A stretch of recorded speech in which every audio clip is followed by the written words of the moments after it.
November. Sweetie, they sold out. We're live.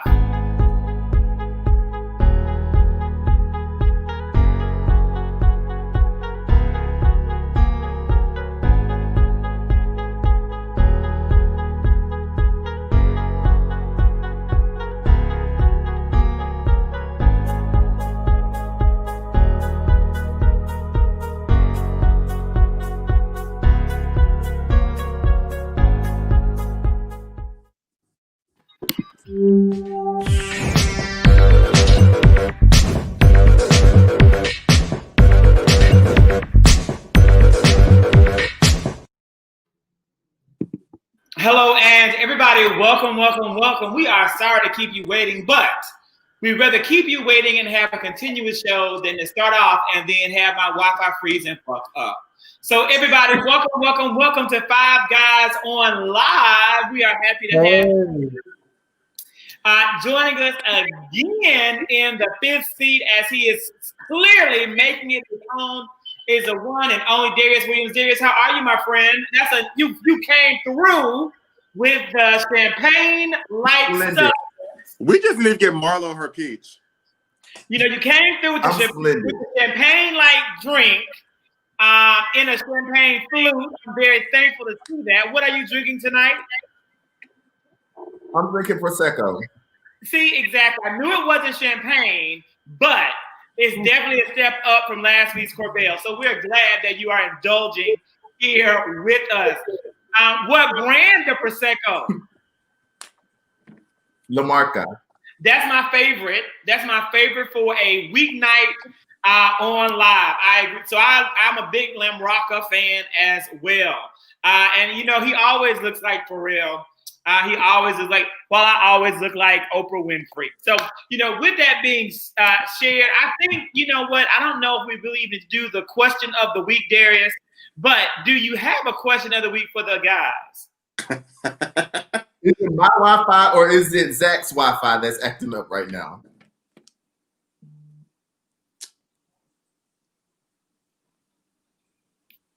Is Zach hopping for y'all or is he just hopping for me? I think it's just you. No, I see Zach perfectly. I'm going to go downstairs, Zach.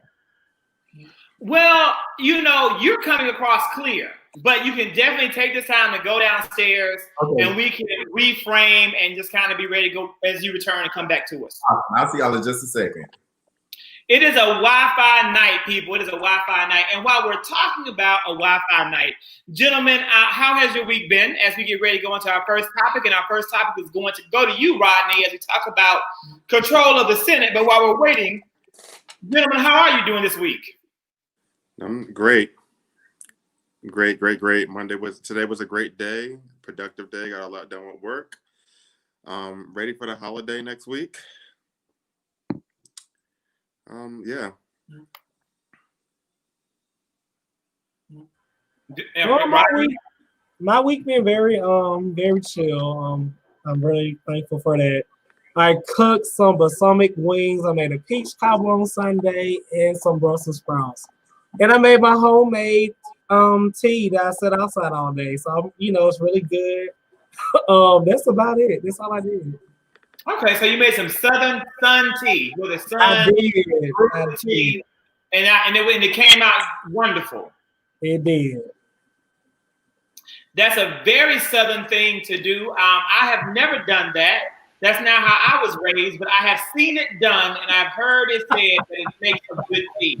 It's a difference. It really brings out the flavor of the tea. The sun brewing the tea does bring out the flavor. I would imagine it's steeped in the sun. God's blessing in the tea. Vince, how are you? How was your week been so far? How was your weekend? And I'm doing great. Thanks for asking. The weekend was semi-restful and productive at the same time. I hiked Kennesaw Mountain, which is beautiful on Sunday. Got some fresh air, got some good miles in. And I'm sort of just taking advantage of this rest season because it's sort of like the calm before the storm for the cheesecakes, because come early next week, got to hit the ground running. So I'm taking advantage of this moment and doing nothing. Well, that's good. That's good. I think it's important to rest, recharge, gear up. It is a busy time coming up for everyone, and nothing busier than this upcoming Senate runoff race. So much depends on what Georgia decides to do, and the whole world will see if Georgia is really a blue state, is it a dark purple state, or are we red who simply chose to have an indictment against President Donald J. Trump? Rodney, tell us about it. Well, basically, the GOP is upset with Donald Trump for prolonging to just say that Biden won. They're really worried because right now, Georgia, shout out to our state, is the deciding factor for the Senate for Republicans having control of the Senate or the Democrats. So right now, they're just basically saying like Trump needs to sit down, accept his losses, and just go home gracefully. But we all know that Trump is not going to do that. Trump is still on Twitter right now, talking about and tweeting to his followers that he won, that he won, that he won. But you know what? Honestly, I'm excited about it. It really excites me. I really hope that this distraction that he's really doing is hurting his Republican Party, and I feel like it's karma because you guys let Trump run rampant and said outlandish things, do outlandish things. Nobody try to correct him. Nobody try to say, "Hey, Trump, you need to chill." Like this, is not how a president should act. So I say, let it go. Just like Democrats come in and just try to make America really great again, and like just fix this disaster that this economy is in. And just today, I was just looking at a lot of states. It was over 3,000 evictions filed within yesterday. So this pandemic is real. And while Trump is not trying to be a president right now, he's being a crybaby. He should be just trying to fix what he can before he get out. But instead, we have President with a crowd on Twitter say that he lost. I mean, that he's winning and he really lost. So I say, yes, go Georgia. Let's turn Georgia blue and let's get these 2 Democratic seats. You know, I think, Rodney, you make a really good point. I honestly, I talked about this, I think, at length on my live cast Thursday with 3+1 Media. And I don't think, unfortunately, that Georgia is going to go blue. I'm going to do everything within my ability to know so I can sleep well at night, knowing that Zachary Kirk has done all that he can do as an individual to make that happen. But I think it's going to be a lot easier said than done. One thing that number one, I don't believe at all that the Republican Party as a whole is taking ownership for President Trump's refusal to concede and do what's right for the American people. Number one. Number two, I'm also very disappointed in the Republican Party's refusal to do right by the American people in this time of economic and health crisis by moving towards any kind of coronavirus relief package. We are on the verge of an eviction crisis in America. And unfortunately, there is no relief in sight. In addition, I don't know if you guys if you are aware that President Trump's 2017 tax cuts that were passed in 2017 will expire January 2021. And that means taxes are actually going to increase on everyone making less than $100,000 a year. This is being done or was done by design. President Trump put that in place so that if he didn't win an election, taxes would go up and the blame will fall on whoever the Democratic president-elect would be. And in this case, it's President Biden. Had he won re-election, he would have then quickly passed an executive order, more than likely, that would have extended the tax cuts for another year. So the people who are going to be hurt by the tax increases are people making less than $100,000 per year. Both issues are going to converge at the exact same time.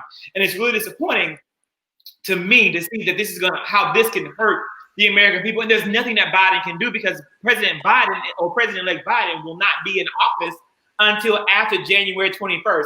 So he can't do anything to impact the tax hike that is coming for the majority of Americans. And he can't do anything about a stimulus either. President Trump can hold this country hostage until he's removed from office.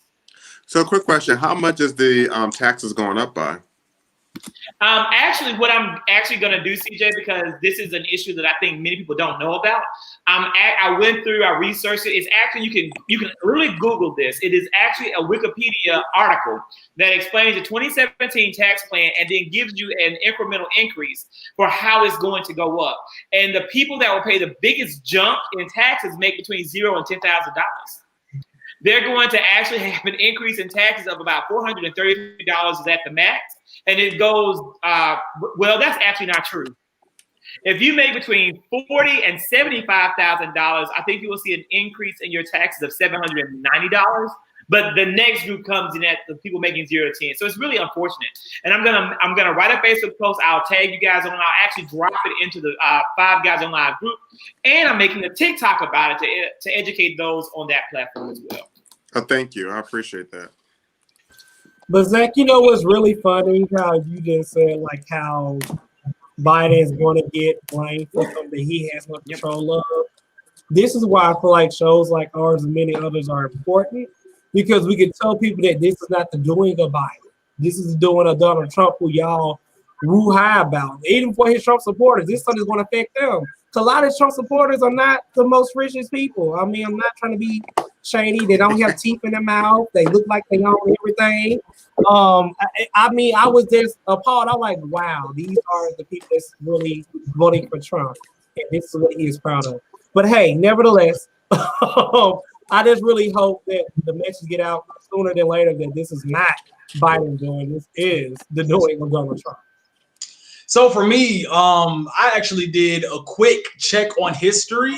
If you actually go back to the mid 1800s, the Democrats have actually ran the Senate in terms of Georgia. They've always had 2 Democratic seats all the way from 1800. The last time that we actually had 2 Democratic senators representing Georgia was Max Cleland from 97 to 2003 and Zell Miller from 2000 to 2005. And considering those recent years, that's only a short of 2 decades ago. So I think it's actually possible, considering the fact that the Republicans really didn't infiltrate Georgia up until the last decade and a half, if you will. So I think we sort of double back to our roots, and Georgia actually, again, going back to history, being known for having Democratic representation in the Senate, I think it is possible. Even going back to, actually focusing on the 4 people that are running for election, I know Kelly Loeffler and Purdue were out and about campaigning. I think they're really infiltrating the deep red counties, Forsyth County. But I was looking at their social media coverage, and like Kelly Loeffler only has 9,000 followers. Purdue only has 3,500 followers. Ossoff, on the other hand, has 176,000 followers, and Warnock has 105,000 followers. So I feel like they have, somewhat of a good coverage, somewhat of a good, let's say, just media presence, if you will, in terms of the Democratic Party. So I'm excited to see that, how they come up. And also, I do want to mention that Ossoff just posted that Purdue just turned down 2 potential Senate debates. One was supposed to be held in Savannah, and the other was supposed to be held in Augusta. So again, Ossoff has been hunting down Purdue. What are you hiding? What are you hiding? What are you hiding? Why do you not want to meet? Why do you not want to debate? Why do you not want your true colors to shine? So Georgia can see who you and Kelly Loeffler really are. So I really hope that people grasp this, that Purdue is really running and hiding away from just confrontation and adversity and, getting down to the root of it. So considering these things, hopefully the cards do stack in the Democrats' favor. I also hope that if not Biden, that at least Harris or Obama or at least Jill comes down and does some groundwork to, really increase the messaging around them. I'm a part of a Warnock and Ossoff group on Facebook, and there's people from all across the country that have been donating money and just, again, spreading awareness to in order for Georgia, to assist Georgia in turning blue. So hopefully, if the Democrats play their cards right, it can work well. And also shout out to Stacey Abrams. Her backing these 2 candidates are definitely working in their favor. She did a lot on, I want to say, Jimmy Kimmel and Jimmy Fallon this past weekend, because, a lot of credit went to her due to the 800,000 people she assisted in registering. And she did a great job with showcasing the other people that assisted her. But in that, every time they asked her a question, she automatically deflected it to Ossoff and Warnock, Ossoff and Warnock, Ossoff and Warnock. So hopefully they have a good campaign going on right now. You bring up some great points, Vince. So I did see Stacey Abrams make the media rounds last week. In addition, John Ossoff has been doing a phenomenal job. He was on This Week with George Stephanopoulos on yesterday. He was on every night last week. John Ossoff was on a CNN program or an MSNBC program Monday through Sunday. I saw Warnock. I saw Reverend Warnock twice. So I saw him on 2 of the shows. I want to say both times on MSNBC. That's not saying he wasn't on more shows. He just wasn't on the shows that I was watching. And I watched a news program throughout the course of the day. Let me say this. Here's the thing about social media and these candidates. Most of these candidates that you see the social media from, they're not Georgians. And so when you see Kelly Loeffler and David Perdue's social media, these old Republicans don't care about social media. They don't even know what social media is. They have no knowledge of it whatsoever, and they do not care. This is what we know will happen. In Georgia, Republicans are going to come out and vote in large numbers. I can almost guarantee you that almost every Republican that voted in November will come out again and vote in January. The question is, can we get every Democrat to come out and do the exact same thing? If we can get every single Democrat and every single person interested who voted on November the 3rd or before to vote again, we are going to win this election. The problem is that has historically not happened in Georgia. When you talk about Democrats being representative of Georgia, that was before the party switch. Those Democrats were the racist, slave-owning Democrats of the 1800s. The parties had a formal switch after and during the civil rights turmoil that really kind of started with Franklin Delano Roosevelt and carried itself forward into the future. So I'm very, very concerned. Again, I'm going to do what I can do, but I'm worried about this election because I don't know if Democrats understand. I don't know if everyone in Georgia understands that the president being a Democrat isn't going to fix any problems that you have. The executive branch executes the laws. The legislative branch makes the laws. And as long as you have Senate Majority Leader Mitch McConnell in control, very little progress will take place for the American people. Right. And I really think it's important for us to continue to educate, like we said last week's episode, on why these senatorial, if that's a word, races matter 100%. And also making sure that I don't want to say paint Mitch McConnell, but really expose and spotlight and broadcast the horrible person that he has been and him running the helm of the Senate majority, and how much is really our future is in his hands as well. And people negate that, or people are just uneducated about that fact. So keeping that education at the forefront and keeping that same energy that we had, hopefully that will pull a win for us. I also hope that those anti-Trumpers, pull up as well. And to Rodney's point, I really think that the divide in the Republican Party that's happening right now is not only laughable, but I mean, it's just really exposing a lot. The fact that Trump just ripped Kemp to shreds like 3 days ago, but when we opened Georgia back in April, y'all was best friends. So it's like you whistling 2 different tunes. The whole Republican Party is just all over the place, in my opinion. And I love it. I was just gonna say, I've heard more about this runoff election than I've heard about any senator race in my lifetime. I was at brunch yesterday, and the person on the microphone was like, "We got to get Ossoff and we got to get Warnock in the Senate seat." I was on social media this morning. I woke up to some good Brown Street shade. And if people don't know, Brown Street is the street that runs along the campus of Morehouse.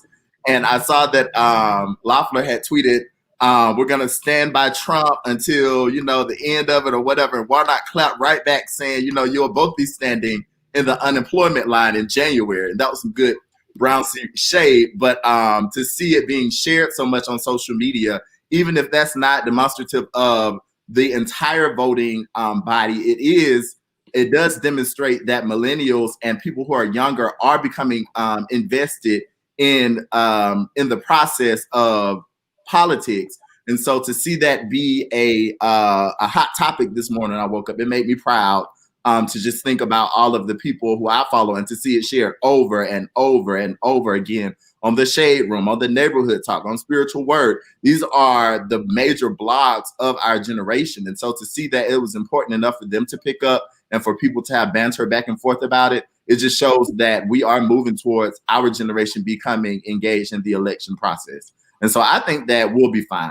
I just think that as much as we talk about it, we have to actually get up and what would Rodney say? Get your booties to the pole. Get your booties to the pole. I agree, right. And so, Vince, you did a great job of actually segueing into our next topic. When you talk about the division in the Republican Party, we actually have some serious division in the Democratic Party, whether we're aware of it or not. This week has been very tumultuous, and the Democrats are actually fighting very, very hard. And when you talk about Brown Street shade, I would have to say I haven't seen anywhere near the level of shade as I've seen this week. And so, Vince, tell us a little bit about this article and this image, and then I'll explain the Democrats' battle.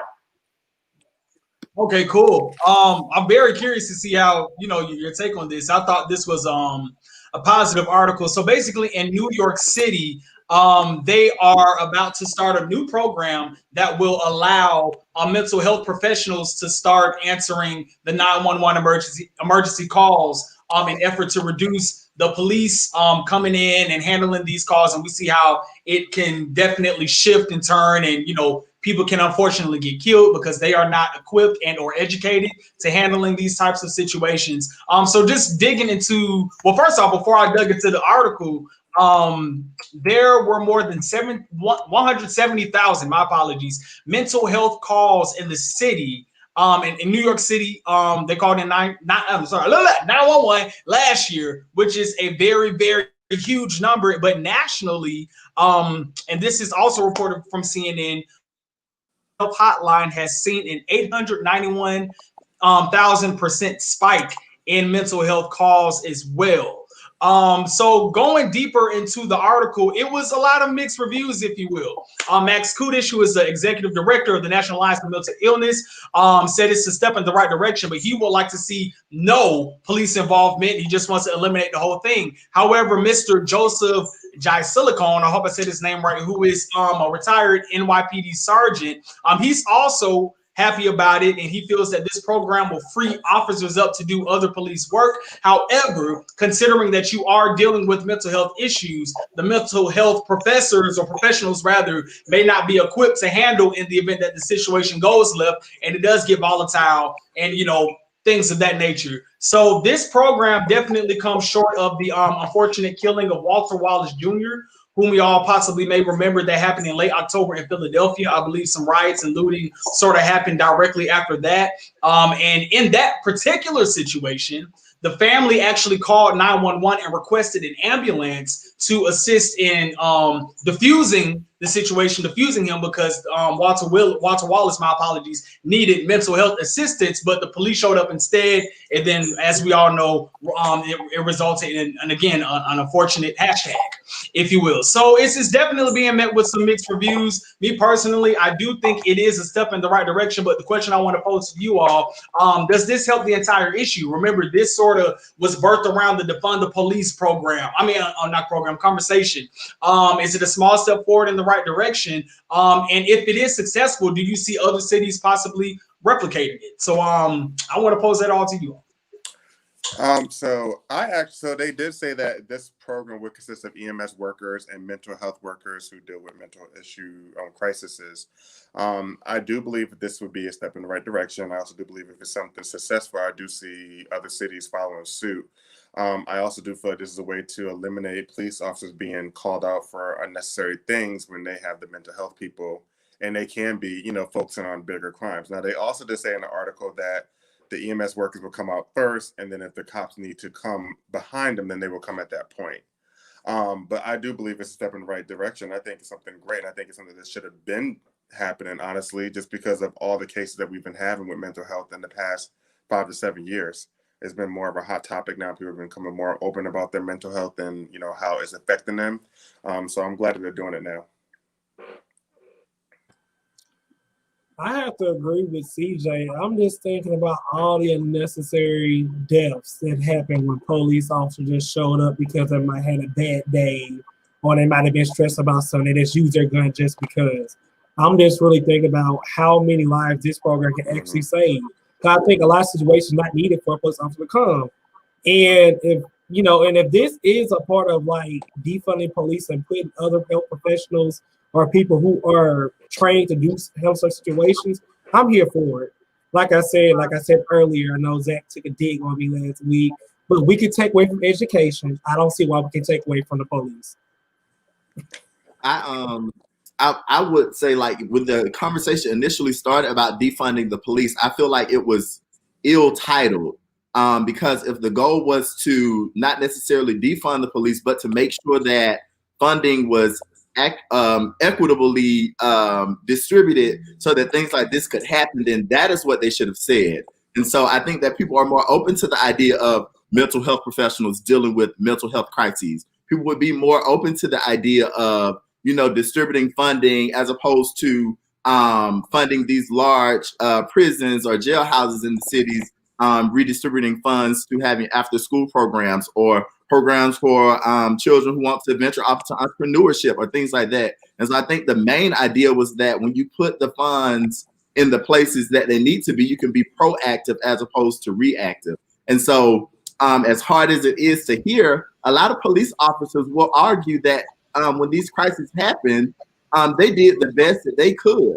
And to some extent, if you are not trained to deal with mental health professionals, that may be true. But if you're not trained for implicit bias, that may be true. That does not make it okay that that's the best that you could do. But when we start to think about the processes that we put in place to combat those things, then we can start to have the conversation about how we can keep these situations from happening and happening so frequently. So I think that this is definitely a step in the right direction. And I think that we need to stop using the word defund and maybe reallocation or something. I don't know what the wording needs to be, because I know that people really get up in arms when they think about, their beloved police officers being taken away, and we're not going to have money for the police officers. Who am I going to call when I'm getting robbed?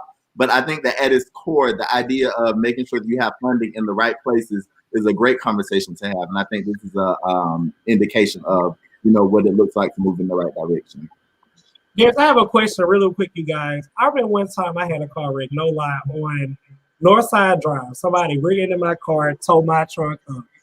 It took the post office like a good hour to get out there. The post office or police officer? Police office. Did I say post office? You said Post office is tripping too, but we'll talk about that later on. No, the police officer get out there. And I really felt like they didn't really have somebody come out there like an insurance agent, or whatever. Somebody who was trained in that. In a tow company, that could have been done in 5-10 minutes, but we gotta wait for police officers to come out there to assess a car wreck. I think that's unnecessary. I feel like a lot of things that can be used for other people's talents that a police officer don't really need to be there. This is how I feel. Really quickly, to Darius's point, I think two words that were being utilized instead of defund was reform or reimagine. So reform police, reimagine police, that those were the two words that were sort of being tossed around. Also, I do want to jump this in before Zach chimes in. This statistic came from the Treatment Advocacy Center. They said that people with untreated mental illness are 16 times more likely to be killed by law enforcement. So I think that's an important thing to keep in mind as well. Go ahead.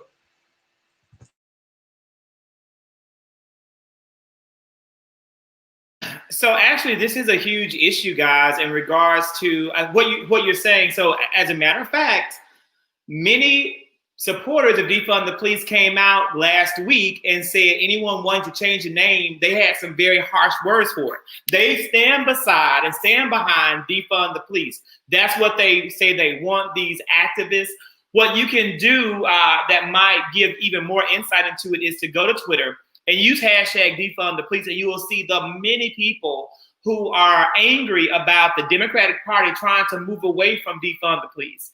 Joe Biden and Senator Kamala Harris never said they were in support of defund the police. They always said they were in support of adding more funding to policing so that you get better results around the training. But it's become a major wedge issue. Representative Alexandria Ocasio-Cortez has been on the forefront of really, this is the split in the Democratic Party. Representative Jim Clyburn of South Carolina said that it was the fault of the progressive wing of the Democratic Party as to why the Democrats lost seats in the House of Representatives. We lost seats in Florida, and we lost seats in areas of the United States they use defund the police against the Democratic Party. And one thing that I think people have to think about, and Tatiana did say it, it's about how you market. But once the cat is out of the bag, you can't put it back in the bag. Once we see, what we sometimes do is we're quick to look at social media and let some fiery rhetoric from someone like Alexandria Ocasio-Cortez, who I love and respect and support, run amok. So somebody shot out defund the police, and then everybody ran behind it without thinking, what are the bigger implications of this to a re-election strategy or to an election strategy for our candidates? And it really hurt us significantly. When people have now kind of rolled back and unpacked why the Democrats didn't do as well as what polls said, they blame the push towards socialism, which is a false concept, as well as defund the police and Black Lives Matter.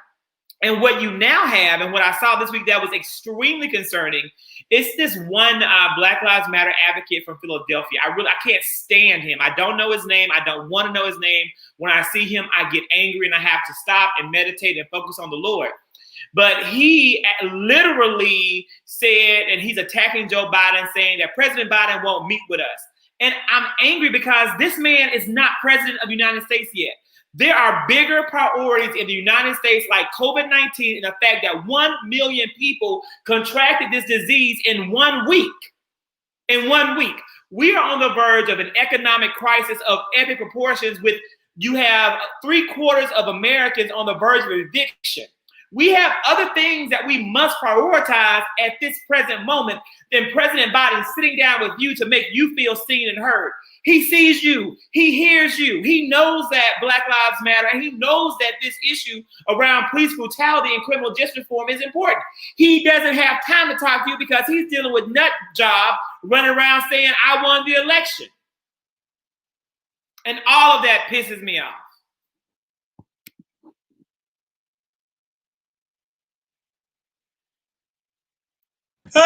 That's a great point. I do also have to agree with I think what Darius said in the comments. There it is. And people don't understand election strategy. They lead with crap, emotions, and in many instances. So in the heat of the moment, that defund the police thing came out, and it was just a rationalism.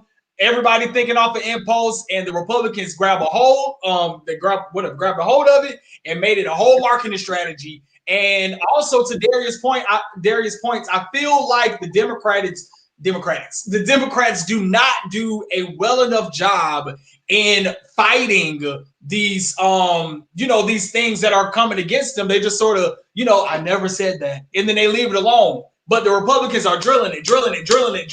So your one comment or your one time that you addressed it versus the 50,000 times they don't tweet it in and put a whole commercial together about it, it doesn't add up. So I think the Democrats definitely need to do a better job at that. But all in all, I'm proud of what New York is doing.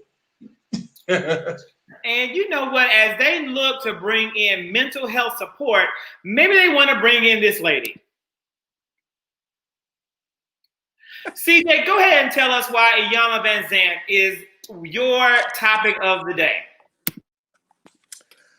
Well, first of all, I love Iyanla Vanzant. And recently she was on the Wendy Williams show doing her interview. So for those who may follow her and don't follow her, this is actually her last season. So this is her series finale. It's going to be broken up into 2 parts. It's going to be half this year and then half in 2021. And then she's done.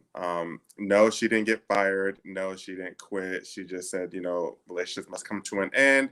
And she just wants to focus on other things in life, as being a great grandmother and, just doing things she wants to do, catching up on so much TV that she has missed in the past 7 years, and et cetera, et cetera.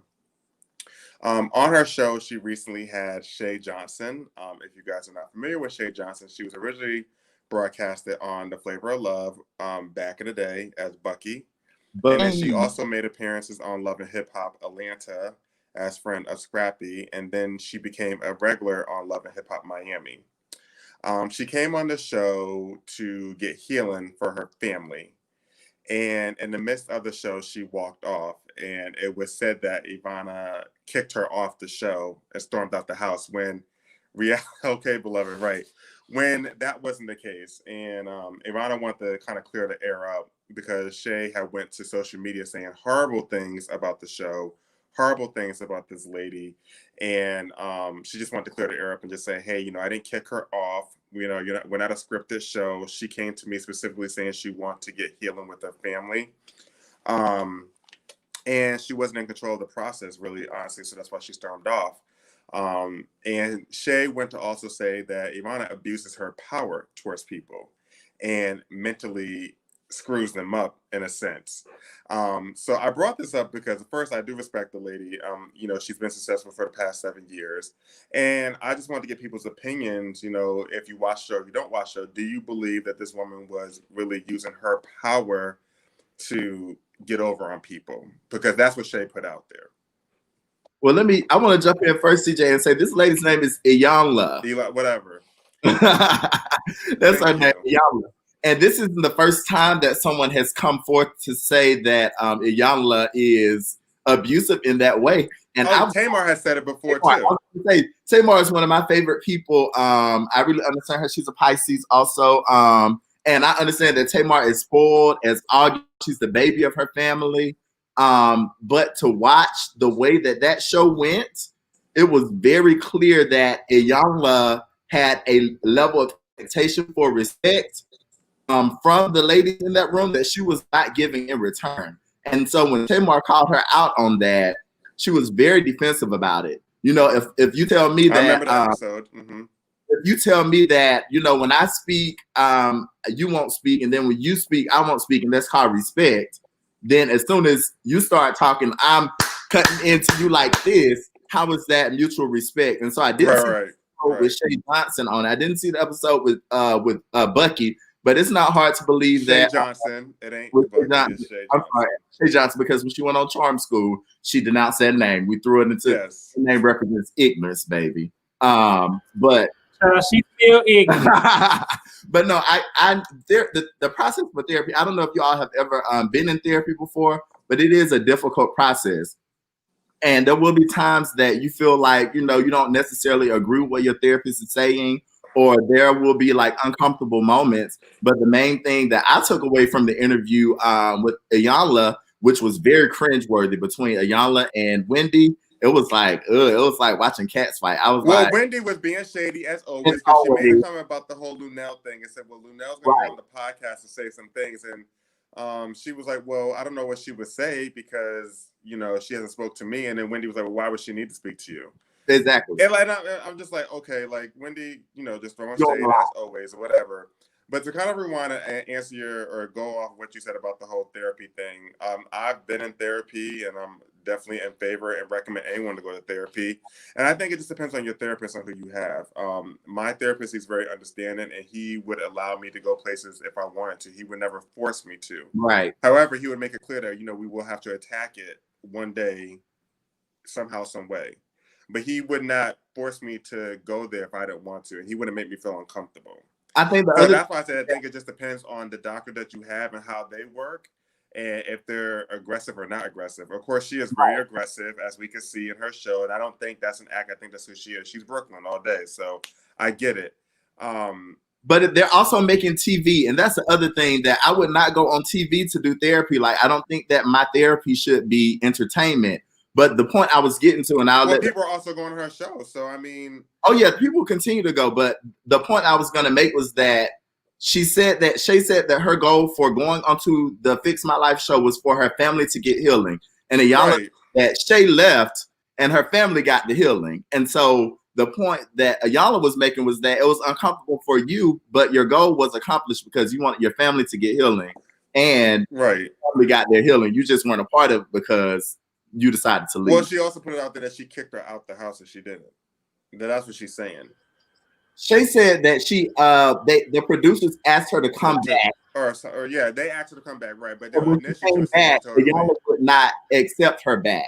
It was very much, this is it. You're no longer here. Like, I'm not dealing with you no more. That's it. So I think that's what offended Shay. But for the producers to ask her to come back only for Iyanla to reject her, I can see how that would have been a point of contention for her. Well, Shay is also, she's not the easiest person from what I've seen to talk to, and she can go from 0 to 100. I mean, she is now currently a permanent cast and has been a permanent cast of Love and Hip Hop Miami since it started. Mm-hmm. And she will go from 0 to 100 in a confrontation or a conversation, you know. So I mean, we weren't there, so we can't really say what happened. But were the things that she put out on social media true about, you know, her? I don't know. I just truly feel like Ayanla, whatever her name is, however you say it, you know. There's many ways people say her name. That's what I'm saying. I'm just gonna call Ayanla. It's not Ivana though, CJ. It's not Ivana, no. But honestly, I truly feel like to the point when you go to a licensed therapist, because she does have a license of Candace. They are not there to be your friend. They are not there to I guess console you in a way, but they're not there to just be like cater to your needs. They're there to fix a problem. So when you are going on a show, you need to expect to be fixed. And I love Tamar down, but Tamar is extra. This thing about every person winning her show, they actually had a real issue that Ayanna, or Ayanla, whatever y'all want to say, really try to help fix. And then you have people who go on there for wrong reason, might go on there for camera time. Because I mean, Shay Johnson, I'm not checking for her. I don't even care for her. Well, maybe she went on there because Love and Hip Hop's not filming right now. Who knows? Well, and again, camera time. So when you go on there for camera time, Ayanna not there for her. Like she told Whitney a million times, I'm not an interviewer. I'm a therapist. That's right. Your job to interview people. You get what I'm saying? When she said it, that stood out to me. And I was like, you know what? Aha, that is true. You're not there to interview nobody. You are there to fix a problem that they chose to come on TV with. Okay, she didn't beat nobody's door down and say, hey, come on my show and air your dirty laundry. They're reaching out to her. And that's the thing, and I feel like she get a bad rep for no reason. She's doing her job. She's not there to be nice with you and Rodney, Rodney, and I get that. But however, but Shay Johnson is just as nasty. I have heard in the past. Come on now. I heard that but she you can't fight fire with fire.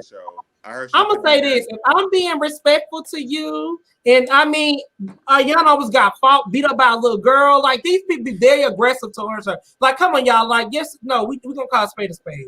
Now I have seen why Yana was like, okay, let me just back up because this girl going crazy, and like she good for taking what she taking. You know what I mean? So at the end of the day, I'm here for it. I'm glad.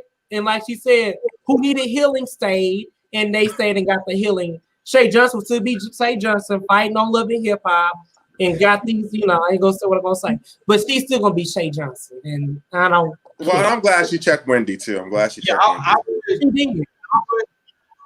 I would have to agree with therapist, Rodney. That is not true. And y'all, she's not a licensed therapist. She's not a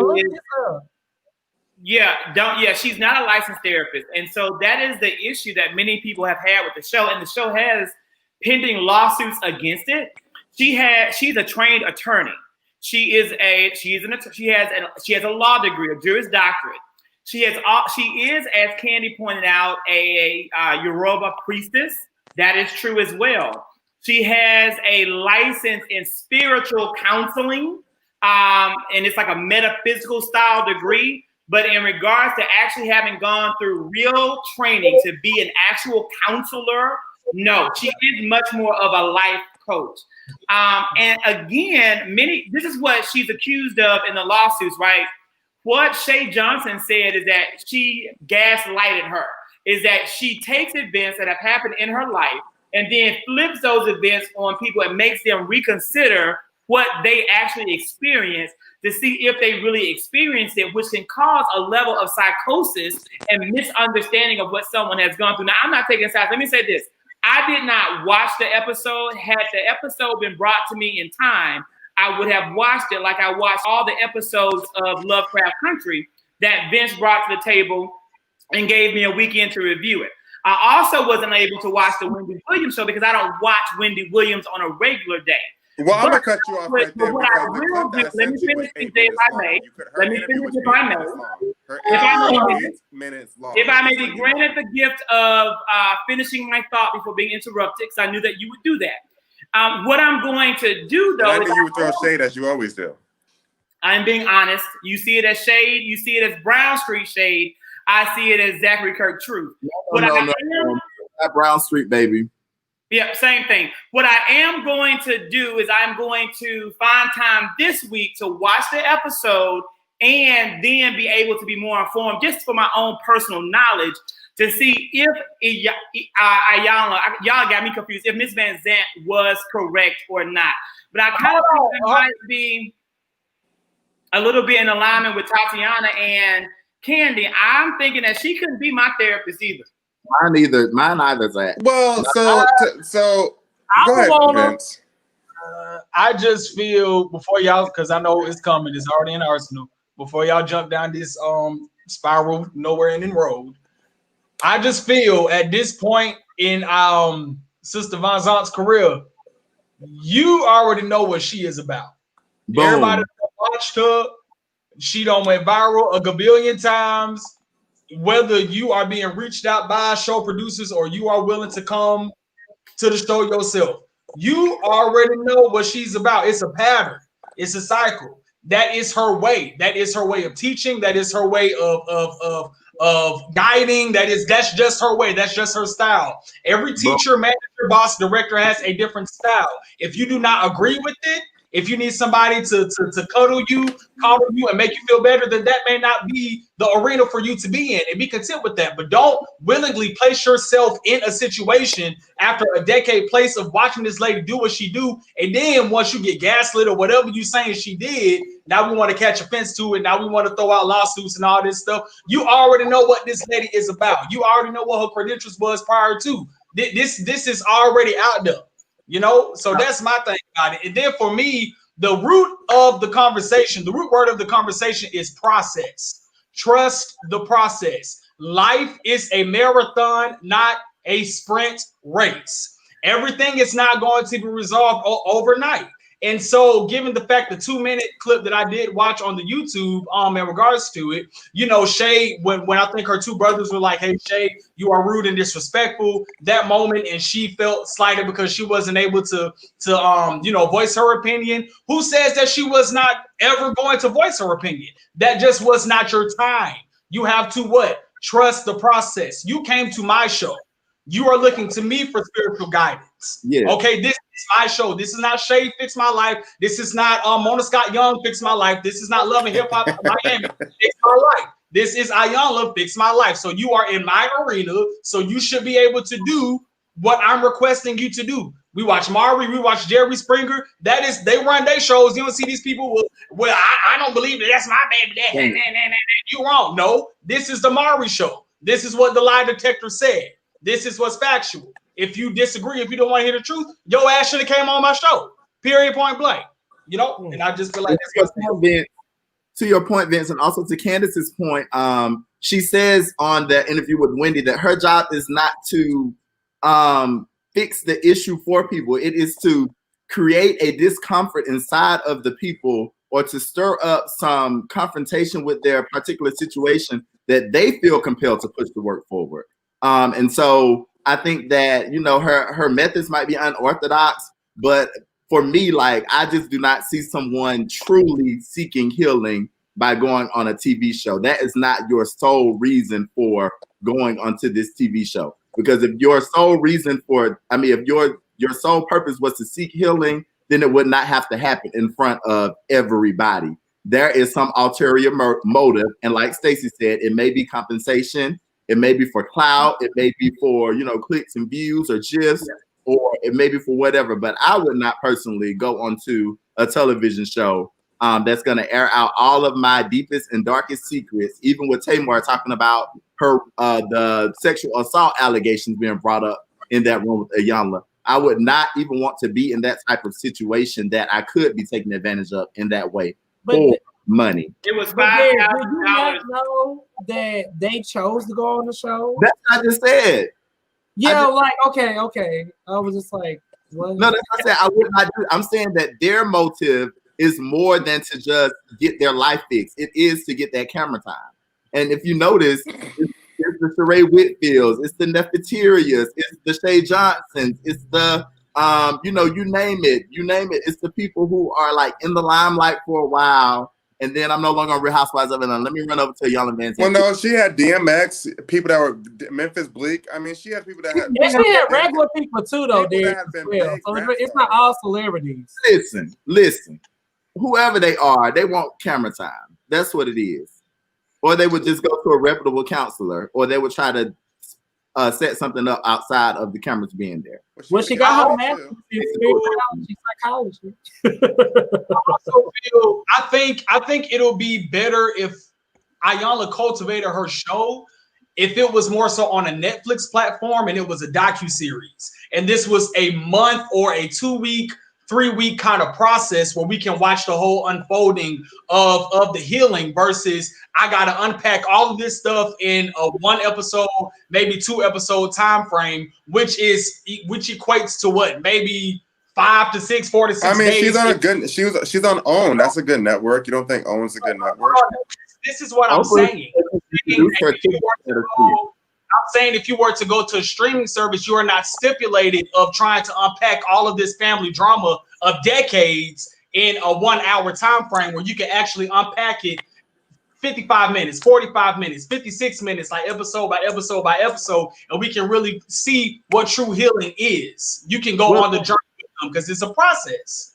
Right, and that's the other thing. We don't see all of what happens in a weekend of recording. We don't see every little thing that happens. We only see the dramatized parts. Because it is a TV show, and that's the thing. If there is no drama, then there is no TV show. So I just don't think there's a genuine way to get healing if that's truly what you're after.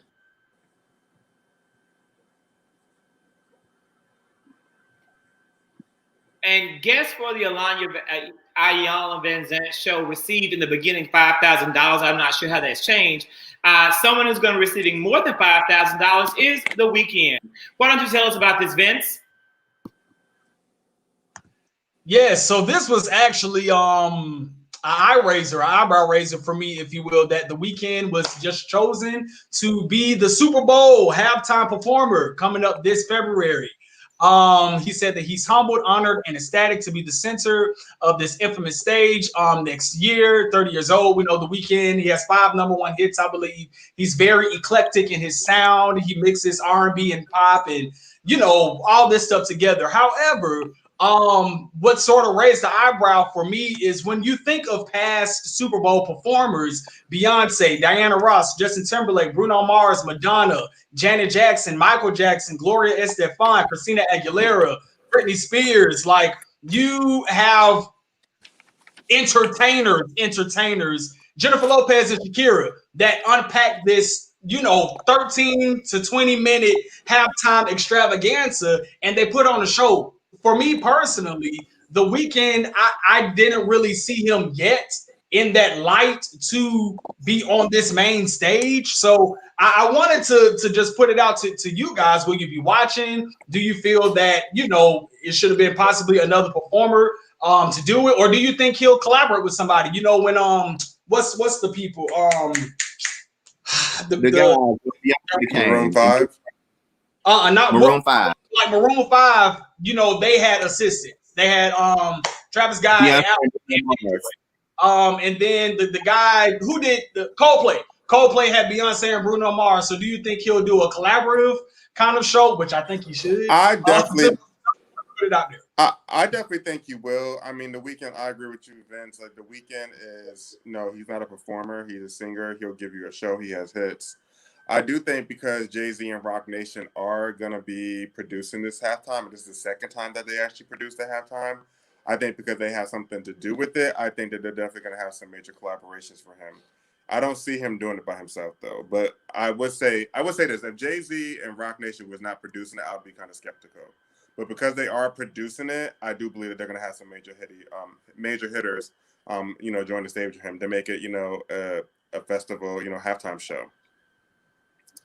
I think it's going to be a snooze fest. I really think you need at least 15 #1s or more before you go on the Super Bowl. I'm just sorry. I am tired of people getting these 1-hit or 3-hit wonders a platform that's like they don't deserve. There's a lot of other people that's more deserving of the Super Bowl halftime than The Weeknd. Like, he can sing. He is talented. I'm not going to, play him. I'd rather see Chris Brown before I see him. I'm just saying. I mean, like, Chris Brown is a performer, though. Like, but and I mean, he don't. CJ, he don't have enough hits for me. I'm sorry, I can't even name 5 of his songs. I'm only here for the. I don't know 5 of his songs. So I mean, what is he gonna do?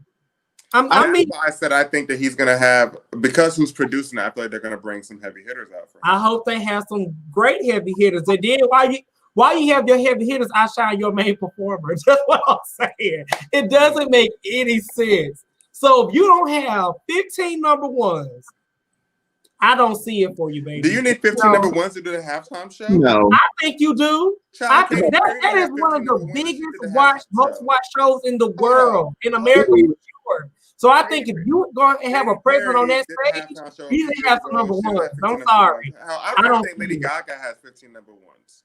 But Lady Gaga is good. She put in her time. The Weeknd, I haven't seen him in the last 4 years. She does. I think out of the names that I just listed, if you were to go through their discography, all these people have, if not at least 15 number ones, over 15. And then not only that, a lot of these people have like 20 to 30 years. 20, 30 years in the game. And then on top of that, the people that are named are entertainers. Bruno Mars is an entertainer. Janet Jackson is an entertainer. Shakira doesn't even have 15 number ones. I know that for a fact Shakira doesn't, because Shakira doesn't even have that many albums out like that. Shakira may not have 15 number ones, but she's an entertainer and she got more than 5. No, absolutely. Absolutely. But you see she didn't come out by herself. You see they had her with J-Lo. She didn't come out by herself because Shakira couldn't do her by herself. That's my point. They put J-Lo with her because they knew if Shakira would have did it by herself, it would have been. The hell, J-Lo ain't that good. She would have did what she needed to do, but they needed J-Lo to back her up. Here's the thing. It doesn't matter. It doesn't matter. Exactly. That part. It doesn't. Here's the thing. It does not matter because there's always going to be someone who is displeased with the Super Bowl halftime performance. That's always going to be the case. What I'm more interested in is knowing that, for one, to know that this man was living out of his car and to see him be elevated to this place, if that's something that's going to propel his career, then kudos to him. But for me, I really could give 2 quarters about a halftime show. I am with your Pisces. Having a halftime, the Super Bowl, to be honest with you, but that's neither here nor there. So I am with you, Darius, and your Pisces sister, the one and only Rihanna, as she chose to boycott the Super Bowl and not engage. Zachary Kirk, too, is choosing to boycott Super Bowl. I could care less. I'm not going to watch it.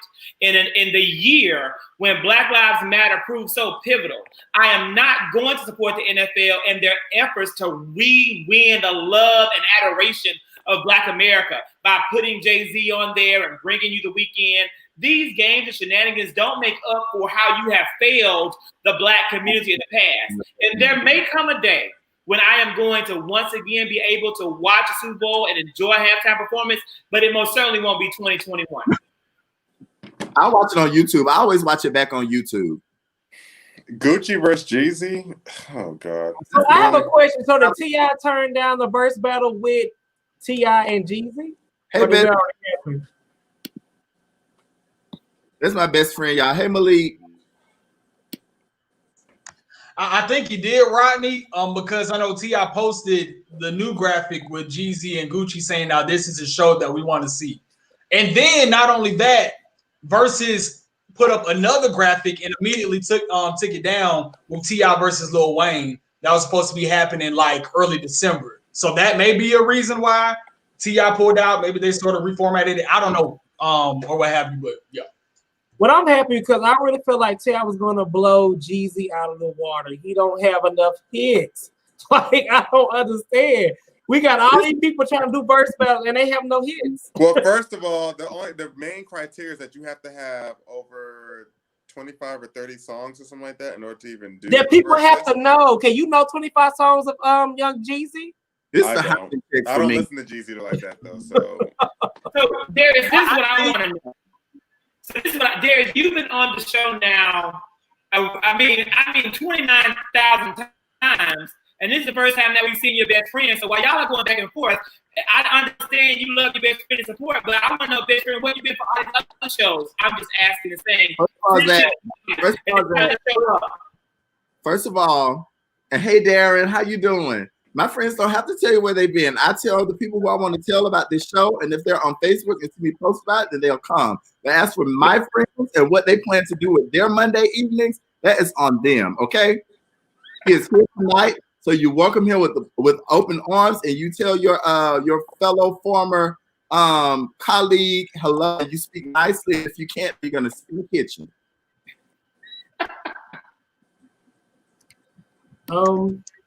I think the anybody you froze now. Now go fix that Wi-Fi. Anybody name 5 Jeezy songs? I can name a Gucci song. I don't know about Jeezy. Oh, man, I'm iced up. Plus, I got all these girls. You can't even sing the song. I'm so iced. I think Jeezy versus Gucci is more so for Atlanta than the world. I think it's just a celebration of Atlanta, hence the flyer. East Side versus wherever. I think he West Side. I think that's what it's more so geared to. Oh, okay. Interesting. I don't know nothing about it, so clearly we have gone down a rabbit hole. I don't really, all of this is above me, maybe beneath me. I'm not sure, but we will wanting to just take a moment. This is ongoing. We want to honor all of our guests. I'm glad that, Malik, you do have things to say. I was just joking, but we're glad that you're here. We hope that you tune back in, and because we're constantly wanting to build up our following, build up our viewership, and we appreciate you, and we thank you for being here. Again, we know that they have hits. I know that you guys love them all so much. Yep, many people were fans of them. We each have our favorite. So just for the record, if you are here as a Jeezy fan over Gucci, raise your hand. Any of you? No one. So I don't know. I'm gonna tell you right now, I'm not raising my hand for neither one because I don't listen to. Oh, I love Gucci. It's I love good old Gucci. I love Gucci. Yes. And so, with that being said, I think this really is kind of a great wrap. This is a great final topic to close us out. Is there anything out there that maybe our audience wanted to hear about? We don't want to go overtime because some people do not allow that. We are not going to go overtime, but we definitely want to hear if there are anything out there that maybe this you really want to hit on, or anything the gentleman wanted to hit on or say that we weren't able to address just yet. Well, yeah, I actually thought that while we were talking about the Super Bowl, you were going to go right into Governor DeSantis or whatever. It's Governor Samuel Alito, and it just really, I don't think it fits. Well, we were talking about the Super Bowl. But we can talk about it. Yeah, we were talking about that from Florida. Yeah, I did want to talk about that. Yeah, let's talk about that. Yeah. I just thought you were talking about because we were talking about Florida. That's where the Super Bowl is, and he is the governor of Florida, and No. He certainly is not the governor of Florida. Judge Samuel Alito has nothing to do with Florida. He's from Trenton, New Jersey. He is a Supreme Court justice of the United States Supreme Court appointed by George W. Bush. He gave a speech to the Federalist Convention, a Federalist organization, and the speech was actually very, very controversial to me. And I don't know to many people, but what he talked about things like people have the right, no matter how epic the pandemic may be, to not wear a mask, and that any kind of rules put in place actually take away from individual rights and freedom. He talked about and really denounced gay marriage. He's never been in support of equal rights provided under the law for really anybody. And he talked about that. And he also talked about the need for more religious control in the United States. A very controversial speech. You can Google Samuel Alito recent speech. You can see it, watch it. It was really, really concerning. But it's such a downer, of the night. I know that Malik Ray, yes, Zachary Kirk is going to get the vaccine on day one. As soon as they say that I am qualified for the vaccine, I am going to get the vaccine.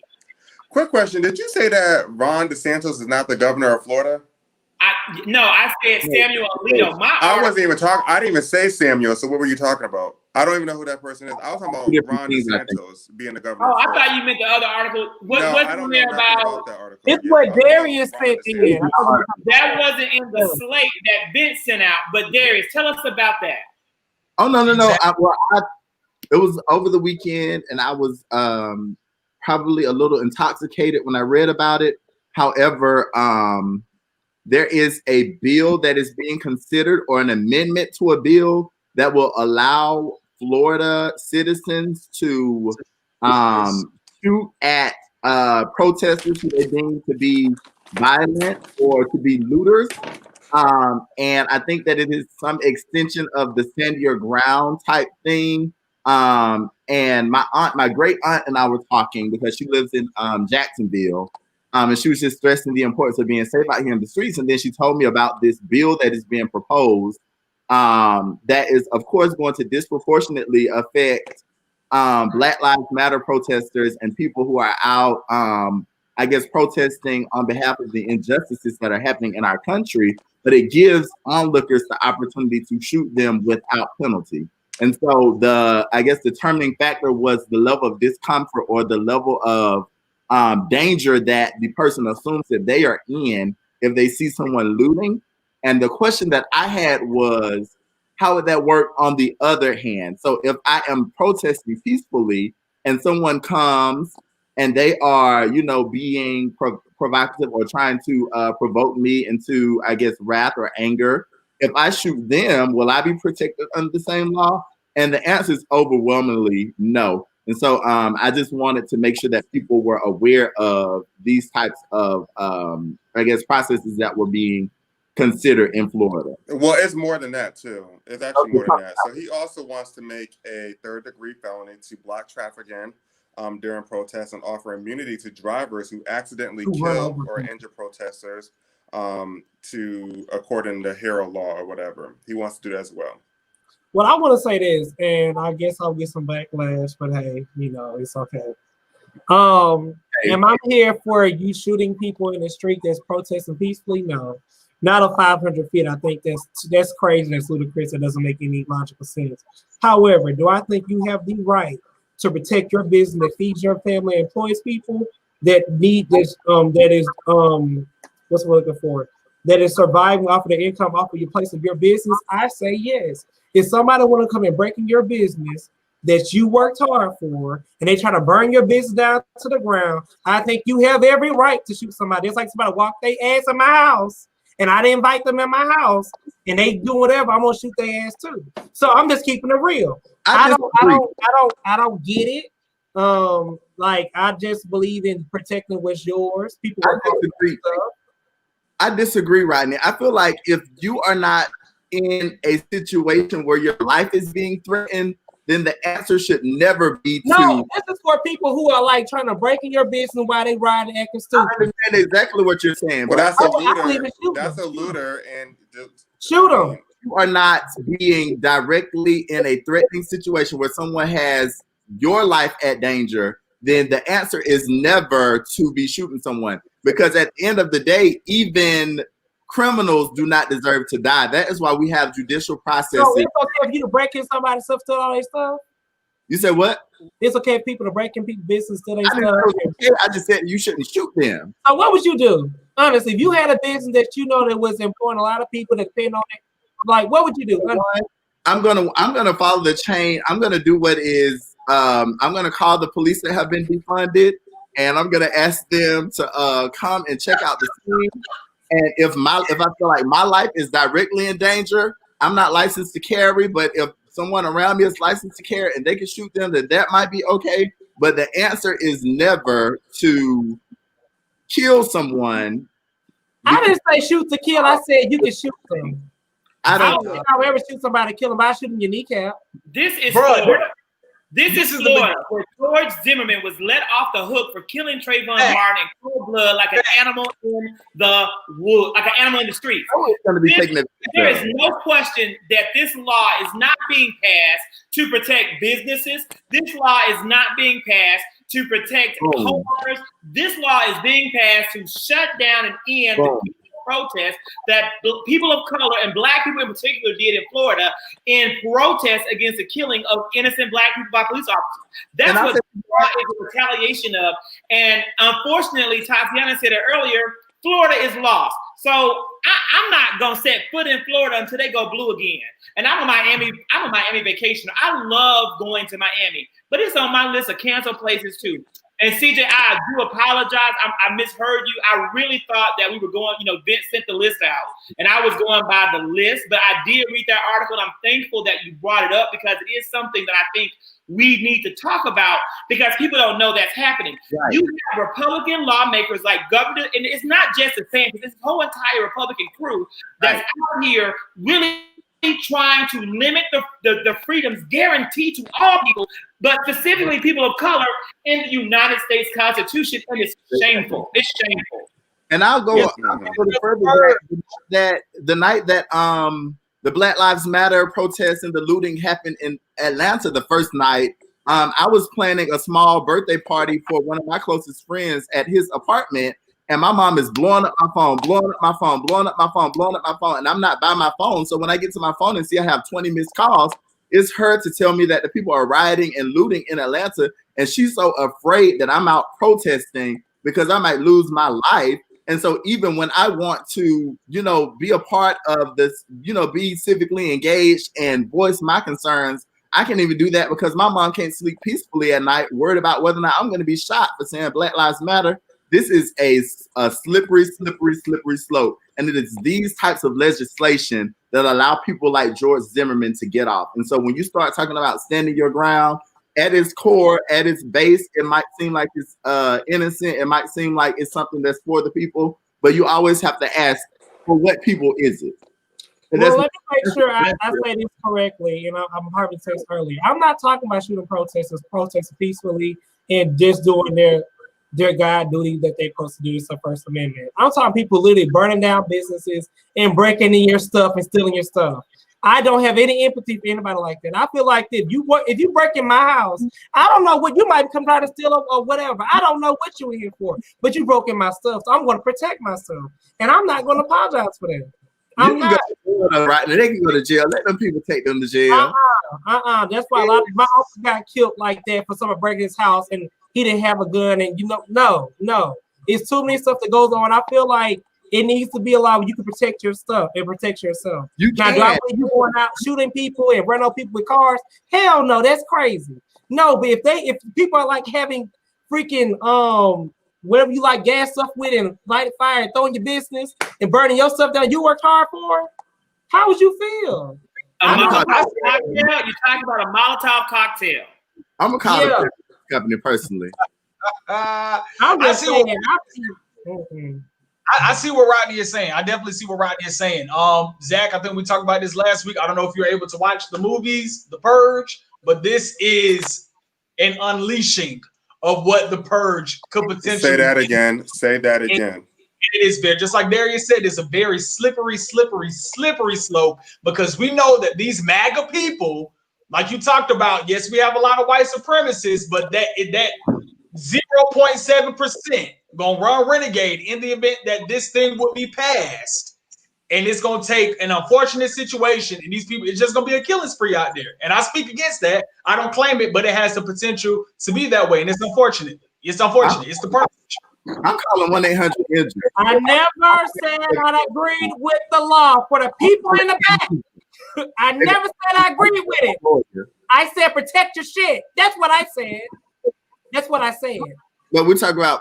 We are going to roll that footage back, and I am going to verify. I never said. I said before I started talking. It absolutely seems that you came out hard in defense of this law that's meant to destroy Black lives. I didn't say I agree with the law. I did not you can roll it back now, but you did come out in defense of it. However, comma, I'm going to make sure if it's misunderstood, what I said was I believe in protecting your shit. I don't believe in whatever law they got going to run over people and you can shoot people 500 feet. I said that. I am not agreeing with that. But I agree with protecting your stuff. I have a question, Zach. God forbid this law passes. Is this leaning more towards democracy or socialism? This law is leading towards socialism, and that's again what these people don't understand as it actually goes beyond socialism. That's not true. This law does not lean towards socialism or democracy. It leans towards fascism. This is fascist action of a totalitarian regime meant to oppress the people and the citizens and stifle free speech, because it's meant to make you afraid to express yourself so that you don't do it, and you simply believe what you're told to believe by the government, the authoritarian regime that's pressed down on you. And again, this is what you get when you elect people like DeSantis of Florida and Donald Trump.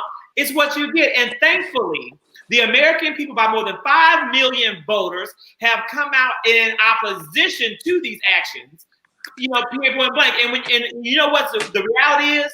Even though we're all very disappointed that Donald J. Trump did not lose by the large margins we wanted him to lose by, the reality is if some of these people that were now dead from COVID, that attended these Trump super spreader events, and their family members were still alive, Donald Trump may have won, but he killed off his followers as he is still doing so. As we saw from the 10,000 maggots that were marching in DC and the 60 maggots that chose to march in the Capitol with police protection.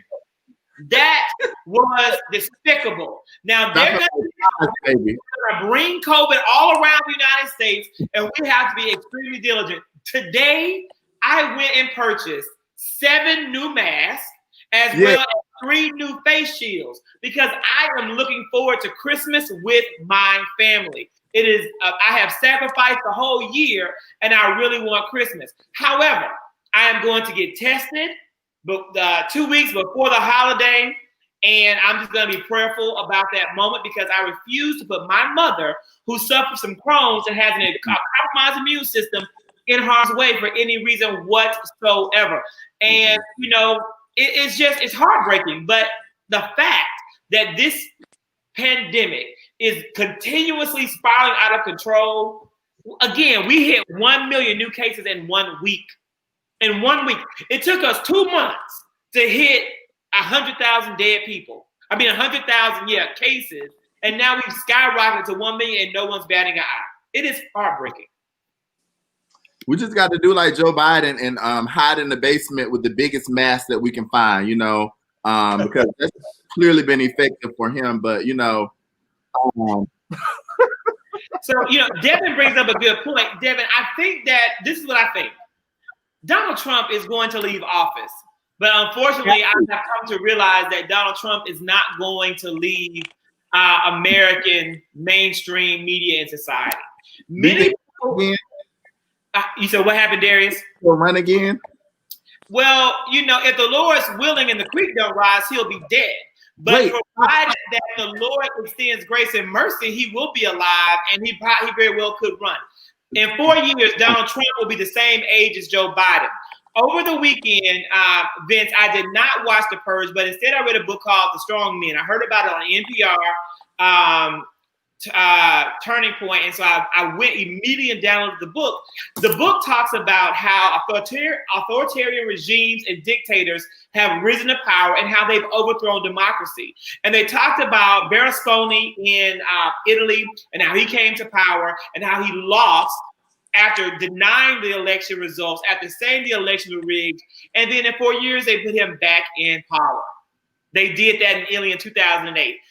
That case was one that you may want to also Google and look up Italy, Berlusconi, and see all the corruption, all the bad things that he did, and how he hurt that country. But that's not the one that I think is most relevant to us in the United States. It's a situation, I cannot say his name. I want to say it's Pinot. He was the leader and the democratically elected president of Chile. He won office, he lost office, then through a military coup, they stormed the presidential palace and the elected president committed suicide as opposed to being kidnapped and tortured. And this man took back over the country and they went from being a democracy to a dictatorship overnight. There is a playbook of how authoritarian leaders take over and usurp power. Donald Trump is following it to the T. What works in America's advantage is that our military is not corrupt that we know of. And without the backing of the military leaders, Donald Trump has no chance of taking over power. Although we saw today, Senator Lindsey Graham and a number of influential Republicans made threats to John Raffensperger and tried to force him to cheat in the recount. That was revealed today around 7 o'clock. And so these things are absolutely concerning and truly undermine American democracy. And hopefully he will be prosecuted and he will go to jail along with all of his family members. But again, the fact that 72 million people voted to reelect him and the fact that people are denying every fact that's put in front of them is very scary. They brainwashed. Before we continue. So can you hear me? Yeah. Yeah. Okay, so you made a statement earlier. You said the good Lord is willing and the creek don't rise. What does that statement mean? You ever heard that? If the good Lord is willing and the creek don't rise, it's a very and I always thought it's a very old country prayer. I've always heard it, and I always thought it meant one thing, but I wanted to hear what your interpretation of it was. So, it goes back to, when you have a big storm and you survive, but the creek rises and floods everything and washes everything away, it's disaster. So if the Lord's willing and the creek don't rise, pending that God bless us and we have no natural disaster, we're going to be okay. Guess what I heard, Zach? Last week, someone told me that the creek don't rise was referring to the Creek Indians rising against the people. Oh. Yeah, I've never heard that, but that could be a great interpretation. You said what? I had never heard it interpreted. Based on where you're from. Where I'm from, having Indians, we have Choctaw Indians. And we have Cherokee and Creek. You have Creek Indians in Georgia.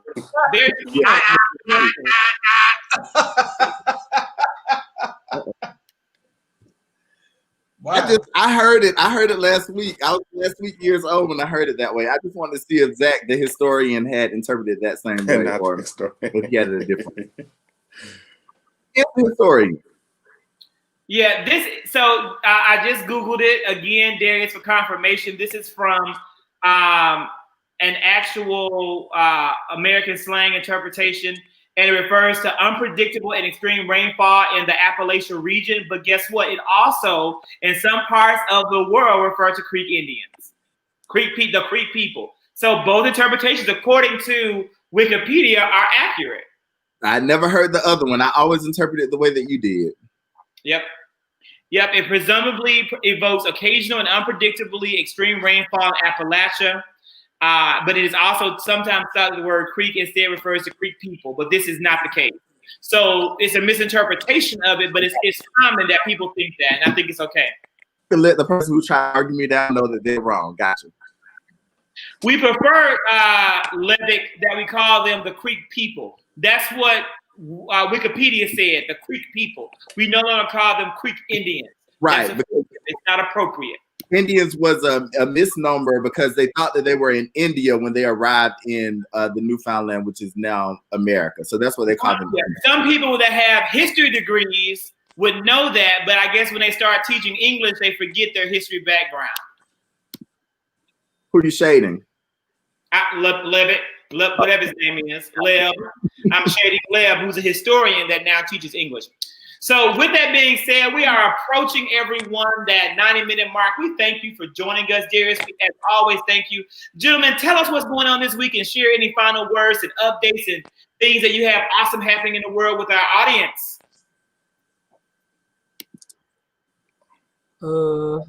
Racist. Yeah. Well, I'll go first. So I am planning the Real Black Friday, which is going to be a pop-up shop featuring more than 30 Black-owned businesses. It's going to be on December the 4th, which is the first Friday in December. And so we wanted to play off of Black Friday being when people shop a lot and actually highlight Black-owned businesses. And so we'll be doing that in person as well as promote these brands online. And also, so you can follow me on my social media handle, which is right here for more details. And also, as always, thank you to everyone who has supported and purchased DJ's Favorite Day. I know that CJ is still waiting on his copy. Actually, this copy will be his right here. We were supposed to meet up yesterday while we were in Midtown, but CJ was MIA and he tried to shade me today. So if you all would like to purchase my book, do like Rodney and go to Amazon, and Amazon will ship it to you directly. That's DariusJamal.com, and you will get it on Amazon. And they do drop shipment for me, so it will come directly to you. And if you order on Prime, you can get it by Wednesday. Well, you know, I didn't know that the book was actually on Amazon. I actually followed the link that you sent me and bought it from, where it was supposed to get sent to me with 3 to 5 business days. But however, that 3 to 5 business days was inaccurate. And I was also supposed to receive a phone call today, which I did not, because I told you my location today. But that's okay too. I will call you after this live, CJ, and we can hash all of it. But that's okay though. That's okay though. Darius. But congratulations to your pop-up shop on December 4th. But my question is, a lot of Black businesses in one area, is that going to be COVID friendly? It doesn't sound like it to me. It will be COVID friendly. As a large facility. There will be room for social distancing. We're going to have. Where will it be? It will be in Decatur at the Plug ATL, which is also a Black-owned co-working space. We'll be taking temperatures. Face masks will be required, and we will have social distancing. Just like when you go to Target, you can have your social distancing. We will have also signage and things that lend themselves to social distancing as well. I had two very successful book signings 2 weeks ago, and everyone followed all of the proper protocol, and no one from my event ended up positive for coronavirus. I did not. The science is real, and that's on Dr. Fauci. Oh, that you heard of. No one caught it, and I hope no one did. Well, I just want to say this. Darius, I have really read your book, and I want to say, first and foremost, say congratulations. This book is beautifully written, and my nephew enjoyed it. I read it to him over the phone. I FaceTimed him, and he just can't wait for me to ship it off to him. And I just want to say I love the glossary in the back. Like, you did a phenomenal job, and illustrating your book. And also, I'm going to have a book signing on December. Gotta look in my calendar. Should have it ready. December 16th in Atlantic Station. And that's about it. Oh, and also I am interviewing people for a podcast that I am producing. So if you want to find out more information about that, just follow me on IG. But that's all about it that I have going on in my neck of the woods. I'm just working this week and getting ready to travel to see family for the holidays next week. And that's it for me right now. More coming soon. That's all I can say for right now. Make sure all those ventures. Good deal. What'd you say? I said, make sure all of those ventures are COVID friendly. Oh, they are. And you make sure just because someone passes a temperature check doesn't mean that they're not asymptomatic either. Absolutely. Which I don't know how you would know that, but okay. I wouldn't. Okay. That's the science though. You might want to have a body reader when you And the when they people enter your event. who have studied and the people who have given professional opinions about. Oh, you're Dr. Fauci Jr. now. I'm sorry. You're Dr. Fauci Jr. now? No, I'm not, but I'm just wondering how the things are going at the Lanithia. Don't worry about it. Pull up when it opens. I won't. I definitely will be doing that. Right. I will be doing that. Right. CJ, give me 5 seconds. Get it, honey bun. You was in my DM. Get it. Double like double done. 5, 4, 3. Bid number 1. Keep it cute. Yeah, just why you don't sell there. This why you don't sell to everybody. Oh no, I have an opportunity, baby. I'm gonna pull up on CJ tomorrow, okay? It's okay. He's throwing. He wasn't throwing shade, but don't. Yeah, I'm not gonna put you on blast like that. I love you too, CJ. You know you're my favorite. It's all good. But you know, honestly, you support the people. You really support everybody on this live show. You know what? Everyone has supported my book. Everyone has supported me, and I have also tried to support everyone in what they have. Me too. I supported Vince. I supported you. I supported Rodney. And I appreciate it. I just said that. Exactly. You are very supportive. You are. I can't take that away from you. But to Candace's question, my book is called Media World Through My Eyes, and basically the whole, I guess, gist of the book is just basically me telling you guys how I went from working my 9 to 5 to now being self-employed with my business and the steps that I took to get there. And that's basically it's about building your brand, basically. But that's the whole gist of the book. And again, so Amazon is called Media World Through My Eyes. Yeah, same old thing going on over here. Cheesecake's coming up. Thanksgiving. Hit me up. It's a cheesecake ATL. And me and Zach probably will be doing that Blacktivity podcast pretty soon about the importance of the senatorial elections and how it affects the African American community. So be looking out for that probably in the next week or so. And yep, that's it for me. And so it has been a great week. Thank you to everyone who's been able to join us and who's been able to spend some time. We appreciate you. We thank you. And we're actually ending right on time tonight. Everyone, thank you guys so much and have a wonderful, wonderful rest of the week.